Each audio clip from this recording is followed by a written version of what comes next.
Hi, Mystery Recap here. Today, I'm going to explain a horror film called Let Her Out. Spoilers ahead. Watch out and take care. The film starts with a young woman who lives at the Gemini Motel.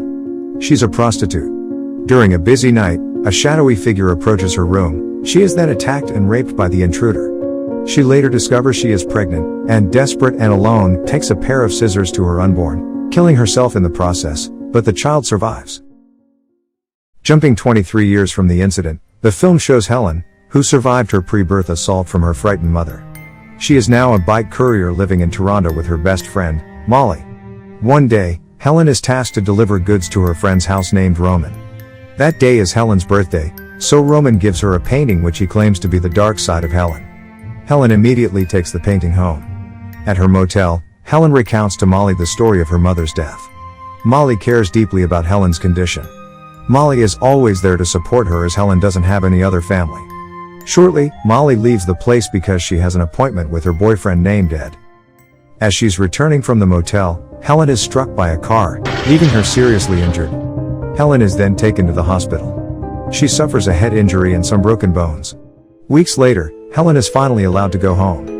Molly and her friends start throwing a small party to welcome Helen's arrival. At the party, Helen meets Ed, Molly's boyfriend, who seems interested in her. When the party is going on, suddenly Helen begins to experience a blackout and lose consciousness. She wakes up in an empty parking lot.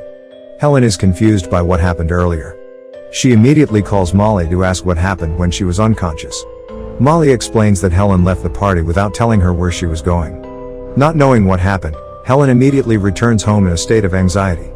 At home, Helen starts to paint strange pictures, and because she is afraid of Roman's painting, in the end, she puts it below and covers it with a cloth.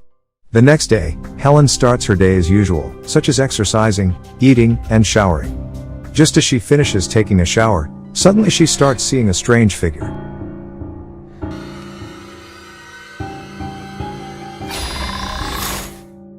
Then, she experiences another blackout and wakes up in front of her friends with an injured foot. Molly and others are confused. There, Molly explains to Helen that she went out using only a towel. For several hours, Helen had disappeared. And returning home, Helen's foot is already bleeding. Helen begins to remove the broken glass from her feet.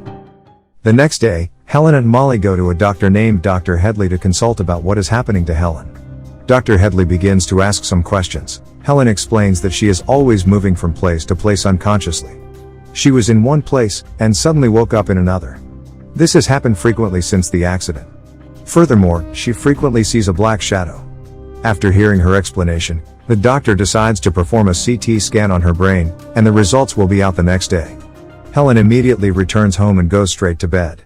In her sleep, she sees fleeting visions of a female figure. Helen wakes up to a call from Dr. Headley. The doctor tells Helen that something strange has happened to Helen's brain. Hearing this, Helen immediately goes to the hospital.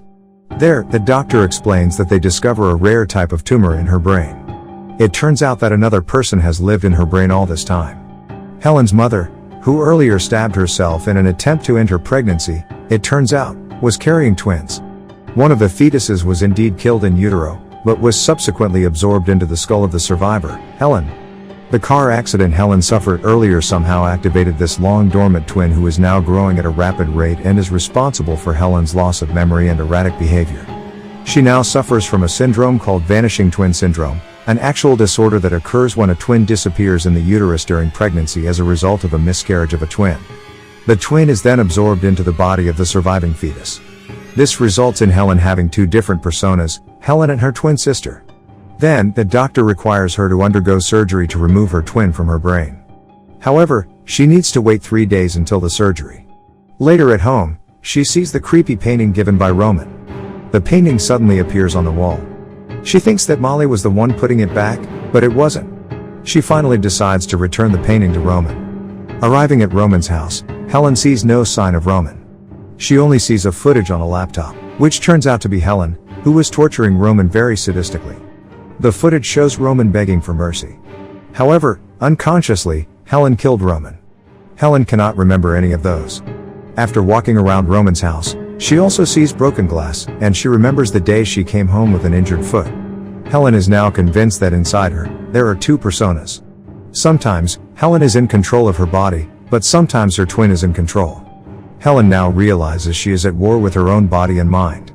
She rushes back home, and begins to tie her hands and feet to restrain her from going anywhere. The next day, Helen begins to go out for a walk at night because she is bored at home. However, she has hallucinations and decides to go to a nearby toilet. She starts to remove her arm cast and opens the surgical scars on her hands. She is shocked to see another human finger in her hand.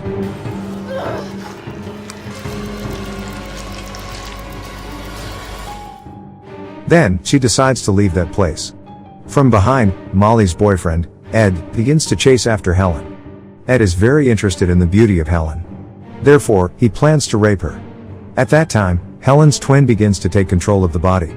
She then points a knife at him, frightening him. She immediately runs back home after regaining consciousness. At home, Molly then tells Helen to stop painting weird, scary pictures. But Helen reveals that she was not the one drawing the pictures. They have a debate until finally, Helen's body is taken over by her twin and starts attacking Molly. Helen, stop!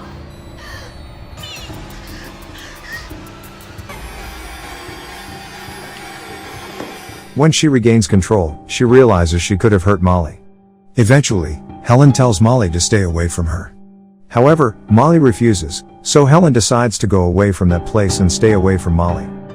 On the way, Helen meets Ed. Ed wants to have revenge because Helen had pointed a knife at him before. Helen begins to explain that she was sick and that she wasn't the one doing all that. Ed doesn't listen to Helen, and he plans to rape Helen. At the same time, her twin sister starts to take control of Helen's body and kills Ed instantly.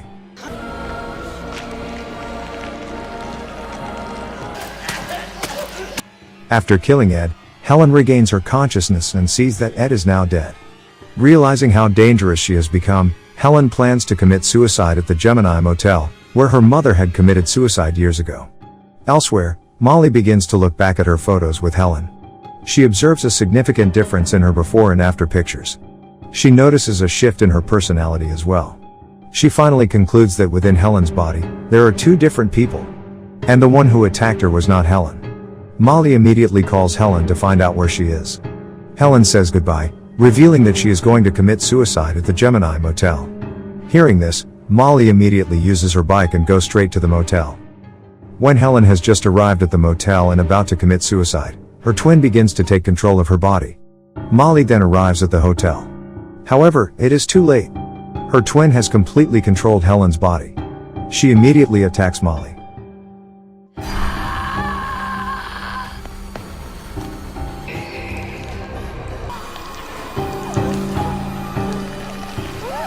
Molly tries to defend herself, and eventually, she is forced to kill Helen.